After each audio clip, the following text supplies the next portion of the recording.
G'day ladies and gentlemen, the Buttsman here. Hope you're doing not bad. I'm not bad, thanks for asking. Before we start with this video, the Motor Buttsman t-shirts, they are back in stock. They sold out in seconds and they are back. They will sell out very quickly, so go and check out the link below. Do not miss out. Everything else is sold out except for, where is it? Here.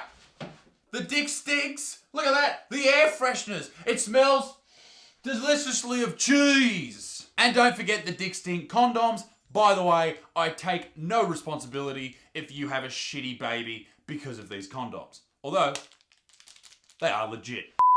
Ladies and gentlemen, do this for me right now. Think of your favourite film of all time. It might be The Shawshank Redemption or Anal Queen 6. Whatever it happens to be, let me tell you this right now. Under the new Hollywood guidelines to wokeness, it is racist, sexist, homophobic, transphobic, and fucking wrong. But fear not. Hollywood's putting a stop to movies that offend everybody's delicate sensibilities once and for all. A new diversity and inclusion quota has been introduced for the Oscars, meaning that if movies want to get nominated for the Oscars, which they all do to make cash back, they have to be extremely woke. And can I just say thank fuck for that? One of my favourite movies of all time will finally be changed, alright? Saving Private Ryan. Oh, talk about homophobic, transphobic, racist and sexist. Get rid of it. It needs to be woke as fuck. They need to remake it. Get rid of Tom Hanks. It needs to change everything. Change its name.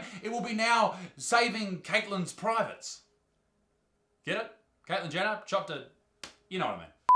Too many white dudes in World War II movies. Disgusting. But, ladies and gentlemen, let me tell you this right now. When they do this, the world will be saved. There'll be no starving children. There'll be no diseases. Nothing will be wrong. Asteroids will avoid the Earth because finally we will be in a woke world of love, affection, and everybody's included. I'm being facetious. It'll fucking ruin everything. But before we get to that, ladies and gentlemen, this. Did you know that if you make a joke about a transgender person, then you are a filthy piece of homophobic, transphobic, racist shit that lives in your mother's basement and abuses women, apparently? That is what is being said according to this strange publication called Pedestrian. Now, Pedestrian is Australia's version of this piece of Russian bear shit found in the woods. What I'm saying is it's fucking shit. Aussie researchers found that folks that make that stupid attack helicopters jokes are probably incels. In 2016, an Australian sex survey got over 10,000 online responses. Nice. In the survey, participants could choose from 33 different gender options or simply put their own. 33? That doesn't seem like enough in this current year. A handful of people literally responded with attack helicopter. Lol. While a couple of people chose other inanimate objects, made an unfunny pronoun joke. Unfunny to who? To you? I'm sure everything's unfunny. Or simply and ignorantly stated that there are only two genders. But there are. Of course, people are going to make jokes about this. The reason people are making jokes about this is because, and it is obvious when you look at it, if you give people 33 or more options about what gender they are, people who are not in this tiny, tiny minority of the population who even give a shit about that, look at it and go, what the fuck is going on with you? You be whatever gender you want, you can make it up, who gives a shit?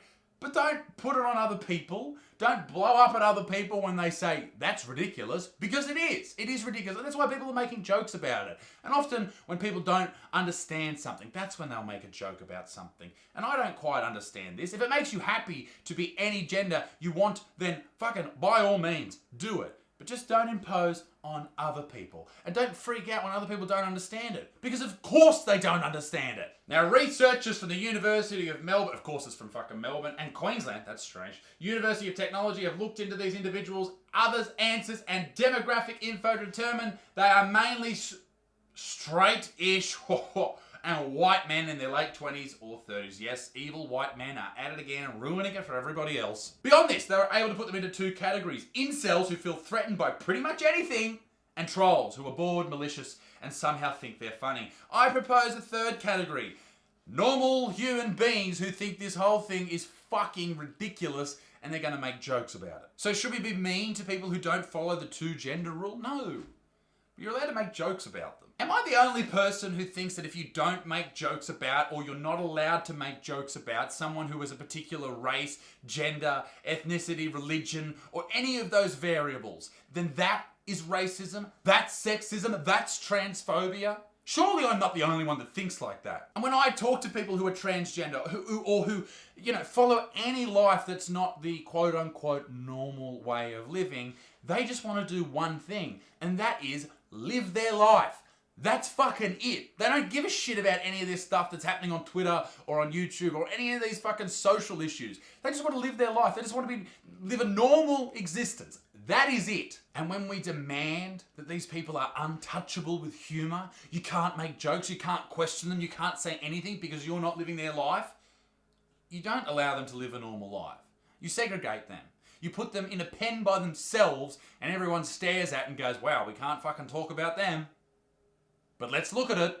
Let's stare at them. Let's make them different. I find that the woke movement is treating people who identify as something different to the norm as a special case, and they're not a part of normal society, and I think that's bullshit. Anyway, back to the fucking Oscars, and this will do your head in. Are you ready for it? This will do your fucking head in. Last week, the Oscars introduced something that no one asked for, and introduced some new eligibility rules to winning fucking Oscars. Now, these are incredible. Let me just break them out for you. For the 96th Oscars in 2024, a film must meet 2 of the 4 of the following standards to be deemed eligible. Before I even fucking read these, why don't you just make a good fucking movie, cocksuckers? Anyway. To achieve standard A, the film must meet one of the following criteria. The lead or supporting actors must be from one of these groups: Asian, Hispanic, Latinx, Black, African American, Indigenous, Native American, Native Alaskan, Middle Eastern, North African, Native Hawaiian, or other Pacific Islander, or an underrepresented race or ethnicity. Or A2, the general ensemble cast, at least 30% of the actors in the secondary or minor roles are women, racial or ethnic groups that are underrepresented, the LGBTQ plus community, people with cognitive or physical disabilities, or who are deaf or hard of hearing. Hard of hearing.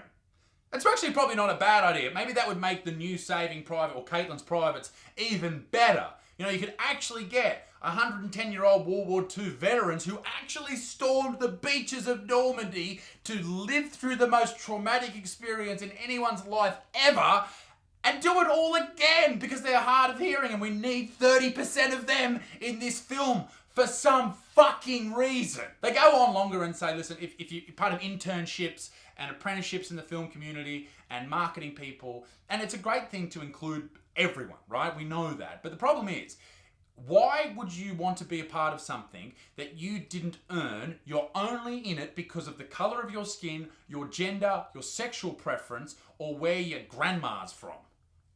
Does that not make sense? Like, is that because I'm just some white dude and I don't get it? Or is that just because, hey, I want to make it on my own? I don't want to rely on things that I don't have any control over? If this had happened years ago, it would have ruined some of the greatest films of all time. Think about Braveheart. I love Braveheart. A great movie where Mel Gibson stands on that hill and delivers that amazing speech. Sons of Scotland, A. and William Wallace, which I'm sure all my Scottish fans will listen to that accent and want to kill me, but that would ruin that forever. It wouldn't be Sons of Scotland anymore. It'd be sons, daughters, gender non-conforming small adults of Scotland, who originally was owned by this particular small native group, but was stolen and needs to be rectified before we fight on this hill. Will you give your lives? No, fuckhead. Fuck off. The Wizard of Oz would have been ruined as well. The Tin Man, right? It wouldn't even be the Tin Man. He wouldn't be looking for his heart. It'd be the tin, he/him/she/she man who's looking for his penis, which doesn't belong to any gender. Penises just exist in men and women and everybody. It's a beautiful world. Ooh. Pinocchio never would have asked Geppetto. What a great name, Geppetto. He never would have asked his father to be, he'd never say, I want to be a real boy. No, he'd say, I want to be a real gender non-conforming human being. Because it's 2020, baby. And that's what we want. Jack and Rose in Titanic. they wouldn't have been stuck on a door. Doors, they are serious impingements on femininity for some reason, but they wouldn't have been a heterosexual, normative, disgusting couple. They would have been lesbians, and they would have swallowed that iceberg up with their big hairy flaps. That's what they would have done. Bring on the new woke Hollywood. I can't fucking wait. Picking people to do things based on things they can't control, like their skin color and their genitals, is fucking terrible. It doesn't make people feel good, and it will not work. Equality of opportunity is wonderful. Equality and opportunity is wonderful. It's great. Allowing everyone to do things and not allowing things to impede them on their journey to do so is great. But equality of outcome, saying that we need to have this quota, will never end well. That is inherently racist and sexist and all the other phobics. You know, it's just, I don't know. I understand what they're trying to do, and it's good that they're trying to bring people into these things who have different lives to the normal, you know, married couple who lives in a $500,000-$600,000 house. I think it's great. I think it's wonderful. But also, you need to have merit to get in there. You shouldn't just be doing it because of the colour of your skin. It's a slippery slope, ladies and gentlemen. That is what I'm saying. Suggesting that people can't do it themselves on their own back is tyrannical. And you know what? I've noticed that it's only about positive things that they want quotas. Like, there's no one saying that we need 30% of the frontline fighters in whatever war America is waging at the moment to be people who are hard of hearing, or with physical disabilities, or Latinx, you know? There's no people suggesting that we need 30% of the garbage collectors to be women. That doesn't happen. And that's why people don't respect that ideology. Ladies and gentlemen, be a good motherfucker. Peace in the Middle East. Make sure you go check this merch out. We just got a new shipment in of the Buttsman, or the Mona Buttsman, which says right there. Anyway, go and get that before it sells out. And have a good day. Be a good motherfucker. Peace in the Middle East. My dick stinks. Keep it moist. Toodaloo. Bye bye.